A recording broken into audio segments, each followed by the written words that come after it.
The birthday of the Infanta to Mrs. William H. Grenfell, of Taplow Court.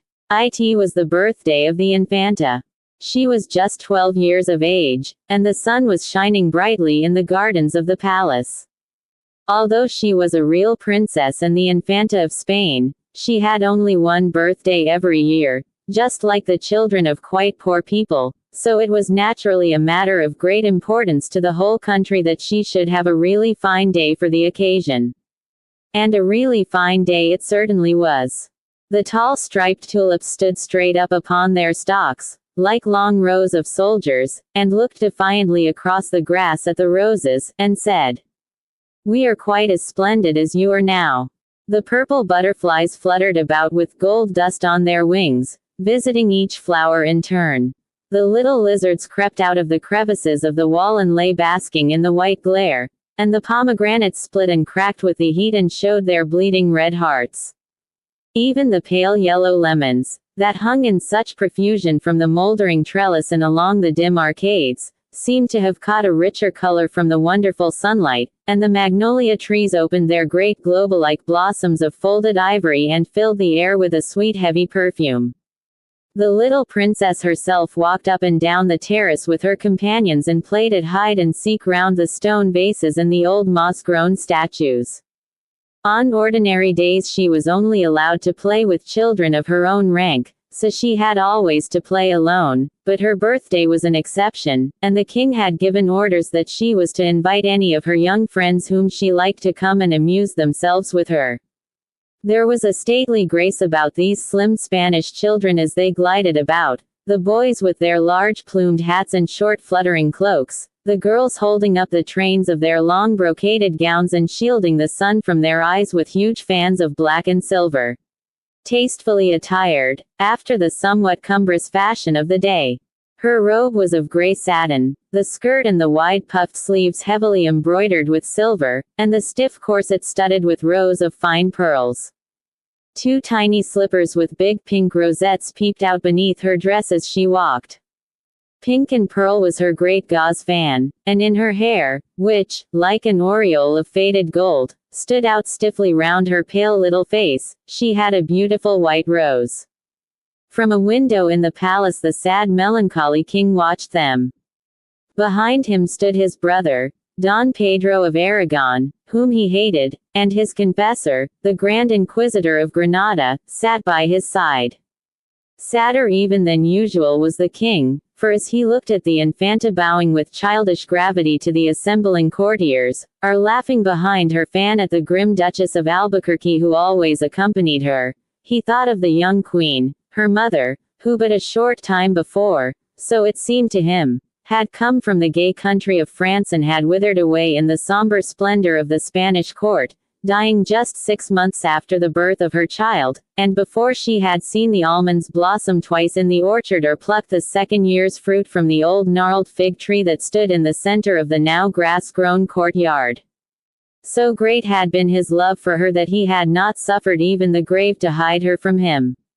She had been embalmed by a Moorish physician, who in return for this service had been granted his life, which for heresy and suspicion of magical practices had been already forfeited, men said, to the Holy Office, and her body was still lying on its tapestried bier in the black marble chapel of the palace, just as the monks had borne her in on that windy March day nearly 12 years before. Once every month the king, wrapped in a dark cloak and with a muffled lantern in his hand, went in and knelt by her side, calling out, "Am I Reina? Am I Reina?" And sometimes breaking through the formal etiquette that in Spain governs every separate action of life and sets limits even to the sorrow of a king, he would clutch at the pale jeweled hands in a wild agony of grief and try to wake by his mad kisses the cold painted face. Today he seemed to see her again, as he had seen her first at the castle of Fontainebleau, when he was but 15 years of age, and she still younger. They had been formally betrothed on that occasion by the papal nuncio in the presence of the French king and all the court, and he had returned to the Escurial bearing with him a little ringlet of yellow hair and the memory of 2 childish lips bending down to kiss his hand as he stepped into his carriage. Later on had followed the marriage, hastily performed at Burgos, a small town on the frontier between the two countries, and the customary celebration of High Mass at the Church of La Atocha, and a more than usually solemn auto da fe, in which nearly 300 heretics, amongst whom were many Englishmen, had been delivered over to the secular arm to be burned. Certainly he had loved her madly, and to the ruin, many thought, of his country, then at war with England for the possession of the empire of the New World. He had hardly ever permitted her to be out of his sight. For her, he had forgotten, or seemed to have forgotten, all grave affairs of state. And, with that terrible blindness that passion brings upon its servants, he had failed to notice that the elaborate ceremonies by which he sought to please her did but aggravate the strange malady from which she suffered. When she died he was, for a time, like one bereft of reason. Indeed, there is no doubt but that he would have formally abdicated and retired to the great Trappist monastery at Granada, of which he was already titular prior, had he not been afraid to leave the little Infanta at the mercy of his brother, whose cruelty, even in Spain, was notorious, and who was suspected by many of having caused the Queen's death by means of a pair of poisoned gloves that he had presented to her on the occasion of her visiting his castle in Aragon. Even after the expiration of the 3 years of public mourning that he had ordained throughout his whole dominions by royal edict, he would never suffer his ministers to speak about any new alliance, and when the emperor himself sent to him and offered him the hand of the lovely Archduchess of Bohemia, his niece, in marriage, he bade the ambassadors tell their master that the King of Spain was already wedded to sorrow, and that though she was but a barren bride, he loved her better than beauty, an answer that cost his crown the rich provinces of the Netherlands, which soon after, at the emperor's instigation, revolted against him under the leadership of some fanatics of the Reformed Church. His whole married life, with its fierce, fiery-colored joys and the terrible agony of its sudden ending, seemed to come back to him today as he watched the Infanta playing on the terrace. She had all the Queen's pretty petulance of manner, the same wilful way of tossing her head, the same proud, curved, beautiful mouth, the same wonderful smile, vrai sourire de France indeed, as she glanced up now and then at the window, or stretched out her little hand for the stately Spanish gentleman to kiss. But the shrill laughter of the children grated on his ears, and the bright pitiless sunlight mocked his sorrow, and a dull odor of strange spite. Infanta looked up again. The curtains had been drawn and the king had retired. She made a little moue of disappointment and shrugged her shoulders. Surely he might have stayed with her on her birthday. What did the stupid state affairs matter? Or had he gone to that gloomy chapel, where the candles were always burning and where she was never allowed to enter? How silly of him, when the sun was shining so brightly and everybody was so happy. Besides, he would miss the sham bullfight, for which the trumpet was already sounding, to say nothing of the puppet show and the other wonderful things. Her uncle and the Grand Inquisitor were much more sensible. They had come out on the terrace and paid her nice compliments. So she tossed her pretty head, and taking Don Pedro by the hand, she walked slowly down the steps towards a long pavilion of purple silk that had been erected at the end of the garden, the other children following in strict order of precedence, those who had the longest names going first. A procession of noble boys, fantastically dressed as toreadors, came out to meet her, and the young Count of Tierra Nueva, a wonderfully handsome lad of about 14 years of age, uncovering his head with all the grace of a born hidalgo and grandee of Spain, led her solemnly into a little gilt and ivory chair that was placed on a raised dais above the arena.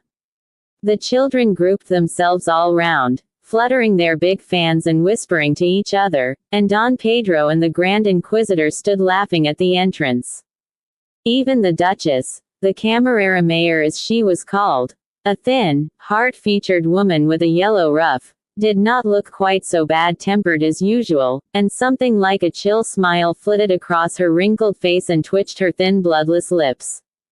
It certainly was a marvelous bullfight, and much nicer, the Infanta thought, than the real bullfight that she had been brought to see at Seville, on the occasion of the visit of the Duke of Parma to her father. Some of the boys pranced about on richly caparisoned hobby horses brandishing long javelins with gay streamers of bright ribbons attached to them. Others went on foot, waving their scarlet cloaks before the bull and vaulting lightly over the barrier when he charged them. And as for the bull himself, he was just like a live bull, though he was only made of wicker work and stretched hide, and sometimes insisted on, and cried out, "Bravo Toro! Bravo Toro!" just as sensibly as if they had been grown-up people. At last, however, after a prolonged combat, during which several of the hobby horses were gored through and through, and their riders dismounted, the young Count of Tierra Nueva brought the bull to his knees, and having obtained permission from the Infanta to give the coup de grace, he plunged his wooden sword into the neck of the animal with such violence that the head came right off and disclosed the laughing face of little Monsieur de Lorraine, the son of the French ambassador at Madrid. The arena was then cleared amidst much applause, and the dead hobby horses dragged solemnly away by two Moorish pages in yellow and black liveries, and after a short interlude, during which a French posture master performed upon the tight rope, some Italian puppets appeared in the semi-classical tragedy of Sophonisba on the stage of a small theater that had been built up for the purpose. They acted so well, and their gestures were so extremely natural, that at the close of the play the eyes of the Infanta were quite dim with tears. Indeed, some of the children really cried, and had to be comforted with sweetmeats, and the Grand Inquisitor himself was so affected that he could not help saying to Don Pedro that it seemed to him intolerable that things made simply out of wood and colored wax, and worked mechanically by wires, should be so unhappy and meet with such terrible misfortunes. An African juggler followed, who brought in a large flat basket covered with a red cloth, and having placed it in the center of the arena, he took from his turban a curious reed pipe and blew through it. In a few moments the cloth began to move, and as the pipe grew shriller and shriller, two green and gold snakes put out their strange, wedge-shaped heads and rose slowly up, swaying to and fro with the music as a plant sways in the water. The children, however, were rather frightened at their spotted hoods and quick darting tongues, and were much more pleased when the juggler made a tiny orange tree grow out of the sand and bear pretty white blossoms and clusters of real fruit. And when he took the fan of the little daughter of the Marquis de las Torres and changed it into a blue bird that flew all round the pavilion and sang, their delight and amazement knew no bounds. The solemn minuet, too, performed by the dancing boys from the church of Nuestra Señora del Pilar, was charming. The Infanta had never before seen this wonderful ceremony which takes place every year at Maytime in front of the high altar of the Virgin, and in her honor.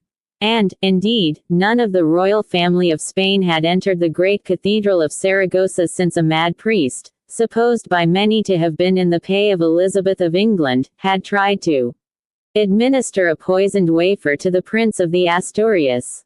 So she had known only by hearsay of Our Lady's dance, as it was called, and it certainly was a beautiful sight. The boys wore old-fashioned court dresses of white velvet, and their curious three-cornered hats were fringed with silver and surmounted with huge plumes of ostrich feathers, the dazzling whiteness of their costumes, as they moved about in the sunlight, being still more accentuated by their swarthy faces and long black hair. Everybody was fascinated by the grave dignity with which they moved through the intricate figures of the dance, and by the elaborate grace of their slow gestures and stately bows, and when they had finished their performance and doffed their great plumed hats to the Infanta, she acknowledged their reverence with much courtesy and made a vow that she would send a large wax candle to the shrine of Our Lady of Pilar in return for the pleasure that she had given her. A troop of handsome Egyptians, as the gypsies were termed in those days, then advanced into the arena, and sitting down cross-legs, in a circle, began to play softly upon their zithers, moving their bodies to the tune and humming, almost below their breath, a low dreamy air. When they caught sight of Don Pedro, they scowled at him, and some of them looked terrified, for only a few weeks before he had had two of their tribe hanged for sorcery in the marketplace at Seville, but the pretty Infanta charmed them as she leaned back, peeping over her fan with her great blue eyes, and they felt sure that one so lovely as she was could never be cruel to anybody. So they played on very gently and just touching the cords of the zithers with their long pointed nails, and their heads began to nod as though they were falling asleep. Suddenly, with a cry so shrill that all the children were startled and Don Pedro's hand clutched at the agate pommel of his dagger, they leapt to their feet and whirled madly round the enclosure, beating their tambourines and chanting some wild love song in their strange guttural language. Then at another signal they all flung themselves again to the ground and lay there quite still, the dull strumming of the zithers being the only sound that broke the silence. After they had done this several times, they disappeared for a moment and came back leading a brown shaggy bear by a chain and carrying on their shoulders some little Barbary apes. The bear stood upon his head with the utmost gravity, and the wizened apes played all kinds of amusing tricks with two gypsy boys who seemed to be their masters, and fought with tiny swords, dancing of the little dwarf. When he stumbled into the arena, waddling on his crooked legs and wagging his huge misshapen head from side to side, the children went off into a loud shout of delight, and the Infanta herself laughed so much that the camarera was obliged to remind her that although there were many precedents in Spain for a king's daughter weeping before her equals, there were none for a princess of the blood royal making so merry before those who were her inferiors in birth. The dwarf, however, was really quite irresistible, and even at the Spanish court, always noted for its cultivated passion for the horrible, so fantastic a little monster had never been seen. It was his first appearance, too. He had been discovered only the day before, running wild through the forest, by two of the nobles who happened to have been hunting in a remote part of the great cork wood that surrounded the town, and had been carried off by them to the palace as a surprise for the Infanta, his father, who was a poor charcoal burner, being but too well pleased to get rid of so ugly and useless a child. Perhaps the most amusing thing about him was his complete unconsciousness of his own grotesque appearance. Indeed, he seemed quite happy and full of the highest spirits. When the children laughed, he laughed as freely and as joyously as any of them, and at the close of each dance he made them each the funniest of bows, smiling and nodding at them just as if he were really one of themselves, and not a little misshapen thing that nature, in some humorous mood, had fashioned for others to mock at. As for the Infanta, she absolutely fascinated him. He could not keep his eyes off her, and seemed to dance for her alone, and when at the close of the performance, remembering how she had seen the great ladies of the court throw bouquets to Caffarelli, the famous Italian treble, whom the Pope had sent from his own chapel to Madrid that he might cure the king's melancholy by the sweetness of his voice, she took out of her hair the beautiful white rose, and partly for a jest and partly to tease the camarera, threw it to him across the arena with her sweetest smile. He took the whole matter quite seriously, and pressing the flower to his rough coarse lips, he put his hand upon his heart and sank on one knee before her, grinning from ear to ear and with his little bright eyes sparkling with pleasure. This so upset the gravity of the Infanta that she kept on laughing long after the little dwarf had run out of the arena, and expressed a desire to her uncle that the dance should be immediately repeated. The camarera, however, on the plea that the sun was too hot, decided that it would be better that Her Highness should return without delay to the palace, where a wonderful feast had been already prepared for her, including a real birthday cake with her own initials worked all over it in pink. Accordingly rose up with much dignity, and having given orders that the little dwarf was to dance again for her after the hour of siesta, and conveyed her thanks to the young Count of Tierra Nueva for his charming reception, she went back to her apartments, the children following in the same order in which they had entered. Now when the little dwarf heard that he was to dance a second time before the Infanta, and by her own express command, he was so proud that he ran out into the garden, kissing the white rose in an absurd ecstasy of pleasure and making the most uncouth and clumsy gestures of delight. The flowers were quite indignant at his daring to intrude into their beautiful home, and when they saw him capering up and down the walks and waving his arms above his head in such a ridiculous manner, they could not restrain their feelings any longer. "He is really far too ugly to be allowed to play in any place where we are," cried the tulips. "He should drink poppy juice and go to sleep for 1,000 years," said the great scarlet lilies, and they grew quite hot and angry. He is a perfect horror, screamed the cactus. Why, he is twisted and stumpy, and his head is completely out of proportion with his legs. Really, he makes me feel prickly all over, and if he comes near me, I will sting him with my thorns. And he has actually got one of my best blooms, exclaimed the white rose tree. I gave it to the Infanta this morning myself, as a birthday present, and he has stolen it from her. And she called out thief, thief, thief, at the top of her voice. Even the red geraniums, who did not usually give themselves airs, and were known to have a great many poor relations themselves, curled up in disgust when they saw him, and when the violets meekly remarked that though he was certainly extremely plain, still he could not help it, they retorted with a good deal of justice that that was his chief defect, and that there was no reason why one should admire a person because he was incurable. And, indeed, some of the violets themselves felt that the ugliness of the little dwarf was almost ostentatious, and that he would have shown much better taste if he had looked sad, or at least pensive, and into such grotesque and silly attitudes. As for the old sundial, who was an extremely remarkable individual, and had once told the time of day to no less a person than the Emperor Charles V himself, he was so taken aback by the little dwarf's appearance that he almost forgot to mark 2 whole minutes with his long shadowy finger, and could not help saying to the great milk-white peacock, who was sunning herself on the balustrade, that everyone knew that the children of kings were kings, and that the children of charcoal burners were charcoal burners, and that it was absurd to pretend that it wasn't so. A statement with which the peacock entirely agreed, and indeed screamed out, "Certainly, certainly," in such a loud, harsh voice, that the goldfish who lived in the basin of the cool splashing fountain put their heads out of the water and asked the huge stone tritons what on earth was the matter. But somehow the birds liked him. They had seen him often in the forest, dancing about like an elf after the eddying leaves, or crouched up in the hollow of some old oak tree, sharing his nuts with the squirrels. They did not mind his being ugly, a bit.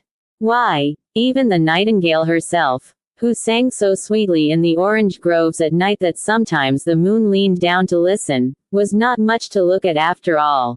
And besides, he had been kind to them, and during that terribly bitter winter, when there were no berries on the trees, and the ground was as hard as iron, and the wolves had come down to the very gates of the city to look for food, he had never once forgotten them, but had always given them crumbs out of his little hunch of black bread and divided with them whatever poor breakfast he had.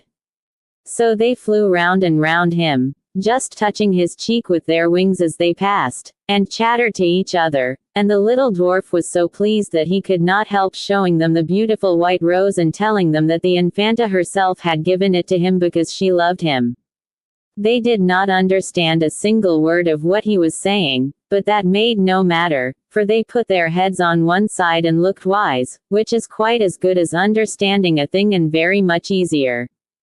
The lizards also took an immense fancy to him, and when he grew tired of running about and flung himself down on the grass to rest, they played and romped all over him, and, though it sounds absurd to say so, he is really not so ugly after all, provided, of course, that one shuts one's eyes and does not look at him.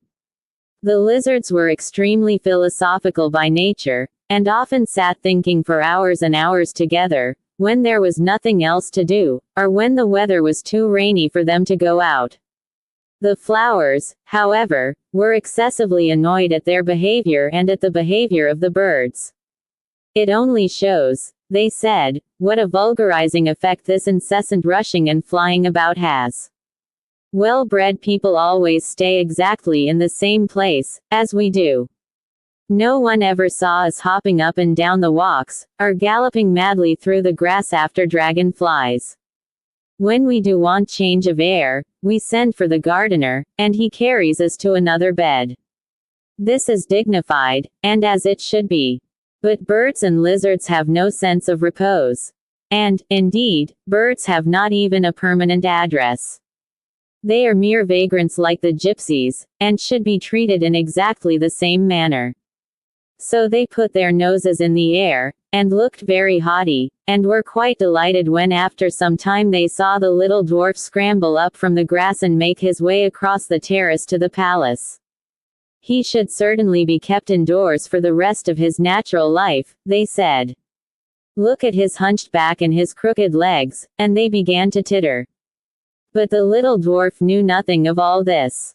He liked the birds and the lizards immensely, and thought that the flowers were the most marvelous things in the whole world, except of course the Infanta, but then she had given him the beautiful white rose, and she loved him, and that made a great difference.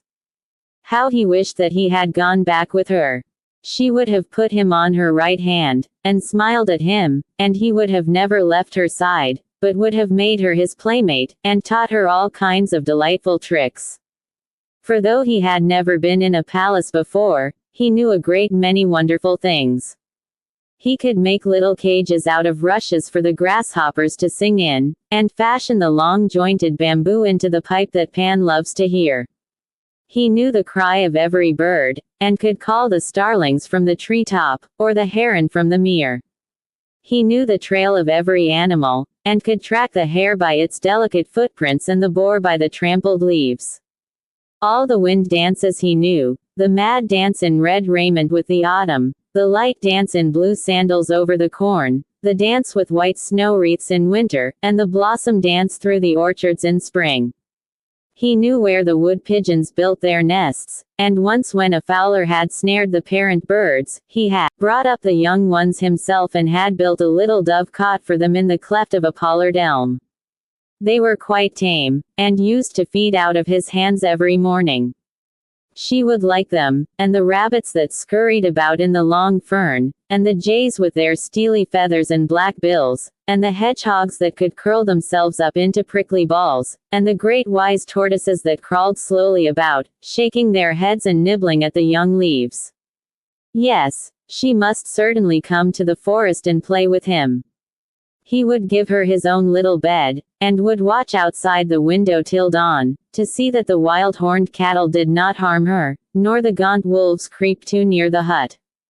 And at dawn he would tap at the shutters and wake her, and they would go out and dance together all the day long.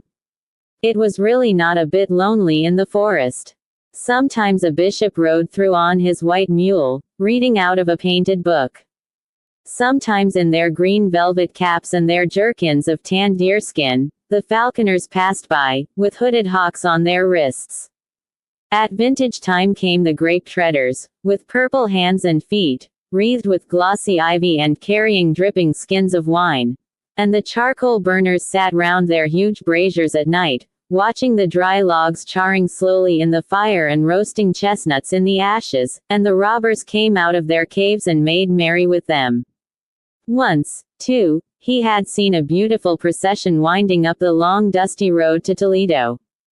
The monks went in front, singing sweetly and carrying bright banners and crosses of gold, and then, in silver armor, with matchlocks and pikes, came the soldiers, and in their midst walked 3 barefoot men, in strange yellow dresses painted all over with wonderful figures, and carrying lighted candles in their hands. Certainly, there was a great deal to look at in the forest, and when she was tired he would find a soft bank of moss for her, or carry her in his arms, for he was very strong, though he knew that he was not tall. He would make her a necklace of red bryony berries that would be quite as pretty as the white berries that she wore on her dress, and when she was tired of them, she could throw them away, and he would find her others. He would bring her acorn cups, and dew-drenched anemones, and tiny glow-worms to be stars in the pale gold of her hair. But where was she? He asked the white rose, and it made him no answer. The whole palace seemed asleep, and even where the shutters had not been closed, heavy curtains had been drawn across the windows to keep out the glare. He wandered all round looking for some place through which he might gain an entrance, and the floor was made of great colored stones, fitted together into a sort of geometrical pattern. But the little Infanta was not there, only some wonderful white statues that looked down on him from their jasper pedestals, with sad blank eyes and strangely smiling lips. At the end of the hall hung a richly embroidered curtain of black velvet, powdered with suns and stars, the king's favorite devices, and broidered on the color he loved best. Perhaps she was hiding behind that. He would try, at any rate. So he stole quietly across and drew it aside. No, there was only another room, though a prettier room, he thought, than the one he had just left. The walls were hung with a many-figured green arras of needle-wrought tapestry representing a hunt, the work of some Flemish artists who had spent more than 7 years in its composition. It had once been the chamber of Jean le Fou, as he was called, that mad king who was so enamored of the chase that he had often tried in his delirium to mount the huge rearing horses, and to drag down the stag on which the great hounds were leaping, sounding his hunting horn and stabbing with his dagger at the pale flying deer. It was now used as the council room, and on the center table were lying the red portfolios of the ministers, stamped with the gold tulips of Spain and with the arms and emblems of the House of Habsburg. The little dwarf looked in wonder all round him and was half afraid to go on. The strange silent horsemen who galloped so swiftly through the long glades without making any noise seemed to him like those terrible phantoms of whom he had heard the charcoal burners speaking, the comprachos, who hunt only at night, and if they meet a man, turn him into a hind and chase him. But he thought of the pretty Infanta and took courage. He wanted to find her alone and to tell her that he, too, loved her. Perhaps she was in the room beyond. He ran across the soft Moorish carpets and opened the door. No, she was not here either. The room was quite empty. It was a throne room, used for the reception of foreign ambassadors, when the king, which of late had not been often, consented to give them a personal audience. The same room in which, many years before, envoys had appeared from England to make arrangements for the marriage of their queen, then one of the Catholic sovereigns of Europe, with the emperor's eldest son. The hangings were of 100 wax lights hung down from the black and white ceiling. Underneath a great canopy of gold cloth, on which the lions and towers of Castile were broidered in seed pearls, stood the throne itself, covered with a rich pall of black velvet studded with silver tulips and elaborately fringed with silver and pearls. On the second step of the throne was placed the kneeling stool of the Infanta, with its cushion of cloth of silver tissue, and below that again, and beyond the limit of the canopy, stood the chair for the papal nuncio, who alone had the right to be seated in the king's presence on the occasion of any public ceremonial, and whose cardinal's hat, with its tangled scarlet tassels, lay on a purple tabouret in front. On the wall, facing the throne, hung a life-sized portrait of Charles V in hunting dress, with a great mastiff by his side, and a picture of Philip II receiving the homage of the Netherlands occupied the center of the other wall. Between the windows stood a black ebony cabinet, inlaid with plates of ivory, on which the figures from Holbein's Dance of Death had been graved, by the hand, some said, of that famous master himself. But the little dwarf cared nothing for all this magnificence. He would not have given his rose for all the pearls on the canopy, nor one white petal of his rose for the throne itself. What he wanted was to see the Infanta before she went down to the pavilion, and to ask her to come away with him when he had finished his dance. Here, in the palace, the air was close and heavy, but in the forest the wind blew free and the sunlight with wandering hands of gold moved the tremulous leaves aside. There were flowers, too, in the forest. Not so splendid, perhaps, as the flowers in the garden, but more sweetly scented for all that. Hyacinths in early spring that flooded with waving purple the cool glens, and grassy knolls, yellow primroses that nestled in little clumps round the gnarled roots of the oak trees, bright celandine, and blue speedwell, and irises lilac and gold. There were gray catkins on the hazels, and the foxgloves drooped with the weight of their dappled, bee-haunted cells. The chestnut had its spires of white stars, and the hawthorn its pallid moons of beauty. Yes. Surely she would come if he could only find her. She would come with him to the fair forest, and all day long he would dance for her delight. A smile lit up his eyes at the thought, and he passed into the next room. Of all the rooms, this was the brightest and the most beautiful. The walls were covered with a pink-flowered Lucca damask, patterned with birds and dotted with dainty blossoms of silver, was of sea-green onyx, seemed to stretch far away into the distance. Nor was he alone. Standing under the shadow of the doorway, at the extreme end of the room, he saw a little figure watching him. His heart trembled, a cry of joy broke from his lips, and he moved out into the sunlight. As he did so, the figure moved out also, and he saw it plainly. The Infanta. It was a monster, the most grotesque monster he had ever beheld.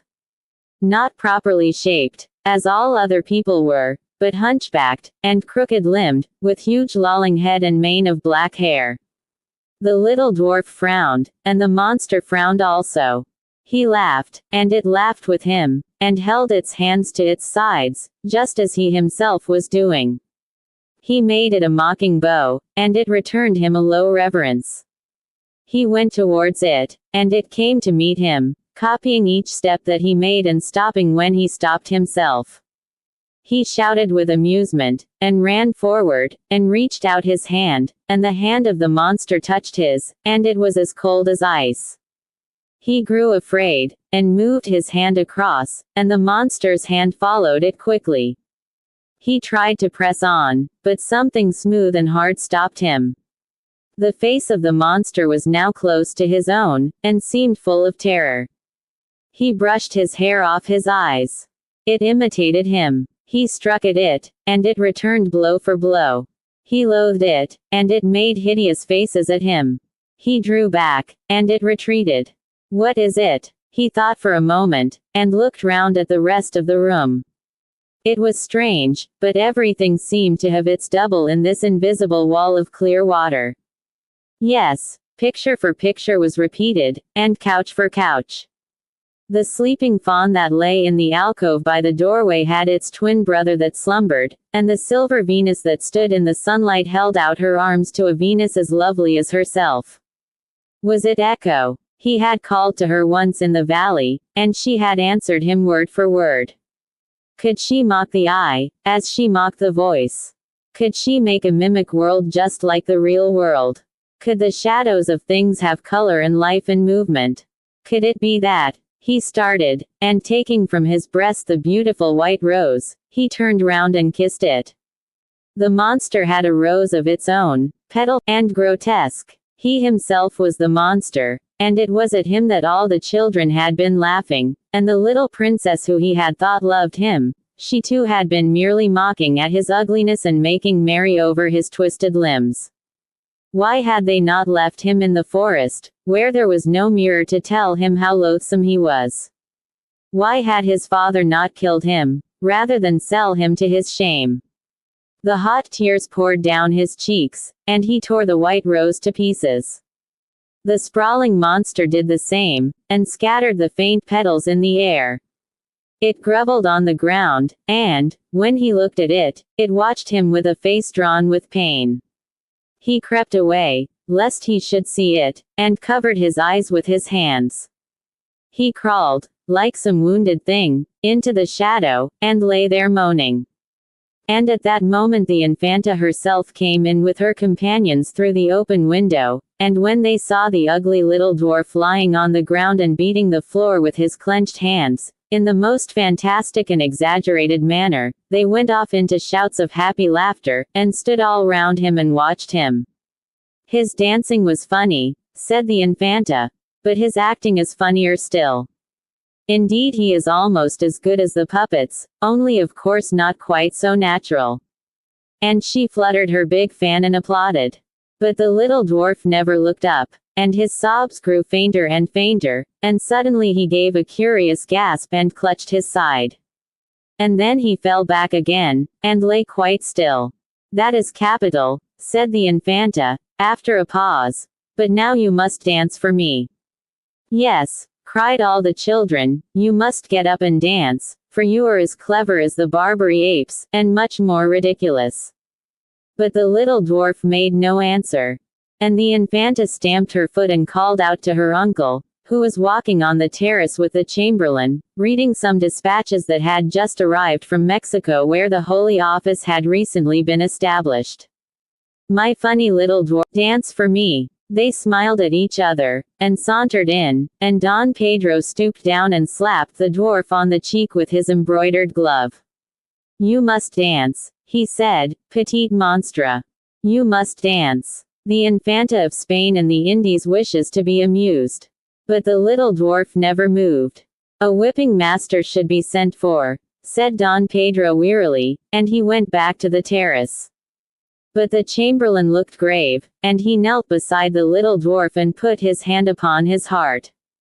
And after a few moments, he shrugged his shoulders and rose up, and having made a low bow to the Infanta, he said, "Mi bella princessa, your funny little dwarf will never dance again.